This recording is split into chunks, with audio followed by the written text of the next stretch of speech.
Howdy, fellow envoys.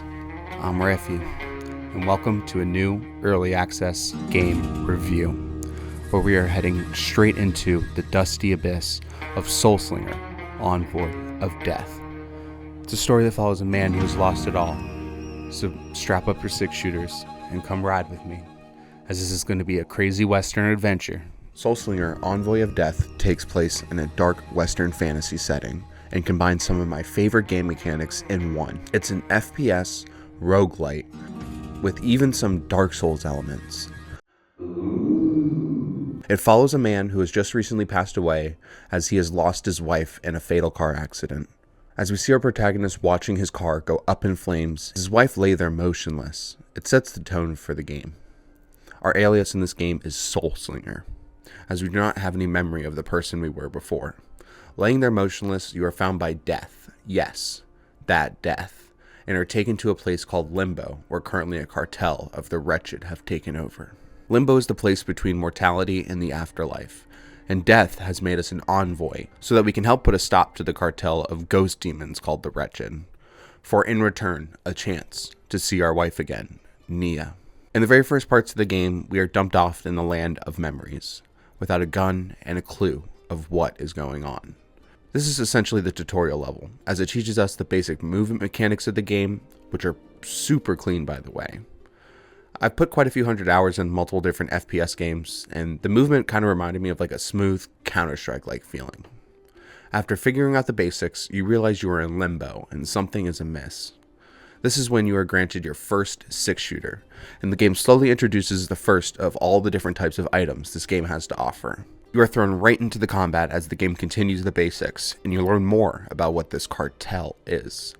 Or more so, you figure out what kind of enemies will be thrown at you. As you go through your first couple of runs, a lot more questions arise than answers. You are given a blueprint, and your character hints at, you guessed it, crafting. As we proceed deeper into Limbo, we are still confused on what's going on, and we are greeted by the Cursed King absorbing someone's soul, slowly opening up some understanding of what they are after. After confronting the king, he sends his minions on you, and it's time for action. This is where you get your first elemental essence, and some of the roguelite elements shine through. Basically, they are orbs of elemental power that you can pick up at the end of a level, and you are granted 3 cards to choose from based on the elements of the orb, which can be one of 5 elements: electric, soul, toxic, blazing, or shadow. As the levels proceed on and we find more powers, I realize that not only did the enemies drop gold on each kill, which we will get into the use case later, but after completing a wave of enemies, you are presented usually with 3 different doors with a random choice on what your reward will be after clearing said wave. After clearing a few waves and proceeding on, mastering the movement, bee-hopping around, picking up new items and craftables, we get to meet Deadeye, our goofy pirate skeleton shopkeeper. He offers all kinds of bonuses and health upgrades for your current run with that gold I had mentioned. After meeting Deadeye, I took my first death and was transported to this world called Haven, and death was waiting for me at the entrance. He immediately requests our souls we've collected and is worried about the cartel's doings. We begin to learn Death's purpose in this game as he asks us to follow him so he can show us around Haven and all we can do here. This is going to be our main hub base, where every time we die, we will end up back here, losing all of the abilities we have gained in the last run. There are 3 main points of interest in Haven: a Well of Tears, where you can spend your Tears of Oblivion for permanent upgrades, your crafting bench, which you can permanently upgrade your gun, make new guns, and abilities that you can take with you on your runs. To be able to craft, you will collect a few different materials in each of your runs, ranging from spectral shardstones, Ember of Dreams, and your blueprints. Lastly, there is a ledger showing different enemy types that you have defeated. Once you defeat a new type of enemy, you are given a reward, typically ranging from some type of crafting material. You are also introduced to a fellow envoy named Lady Valerie, who seems to be in her own predicament, but not much is expanded upon yet. All we know is she is a fellow envoy for Death as well, and her experiences of Limbo are unique to her past life. After Death trolled me with a portal, I proceeded through the actual portal back into the roguelike gameplay loop. This is where I started to get a hang of the different elements and items you could pick up in the game. When you first start your loop, you are greeted with a random power and sent into a randomly generated level onto your adventure to beat the first mini-boss. After defeating all the wretched in the level, you're presented with a few portals to go down, which kind of reminds me of like the different doors in the Binding of Isaac that you could go down that would lead to just different paths down the trip to the boss. Each portal is labeled with either a blueprint, Ember of Dreams used for crafting, an offer from death, Tears for the Well, or a random elemental power to choose. As you go through 8 different, quite difficult but satisfying levels of combat, you are faced against your first mini-boss. Or should I say, mini-bosses. I was not prepared for what the game was about to throw at me, and then this happened. This is tense. If I feel like I get hit once, I'm dead. Good thing they're both poisoned. Dash. Oh! No! That was our first hit. We're about to take one of them out. We're not going down like this. We're not going down like this. Oh no! Come on! Come on! Come on! One's down.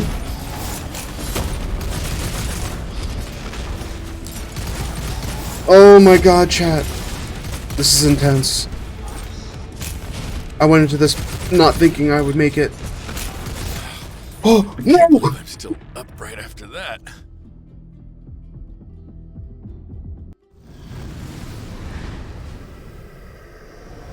Oh. Dude, we killed the boss, and then his stupid flame ball killed me. Bruh. I defeated the mini-boss, I died by his flame attack, and I was pissed. I took some time to decompress my loss, and then I headed right back into the loop with an even better understanding of the gameplay elements, and started strategizing my future runs. Using a combination of the permanent upgrades with crafting and using the Well of Tears, I was slowly able to upgrade my overall character and weapon to get further into the game. Now I knew what I was in for when heading to the first mini-boss. With some sick power-ups at my disposal, I had it down.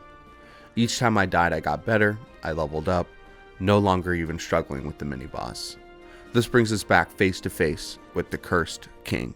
As we are heading to confront him again, we learn as we approach his dungeon that he is actually only a lieutenant for this cartel. We roast his status as he has demotivated himself from king to lieutenant, and it's time to kick some Cursed King butt. Unfortunately, I got clapped in my first go through, but that did not stop me. After a few more runs through the game, grabbing necessary crafting materials and blueprints, I felt I was strong enough to face the Cursed King again.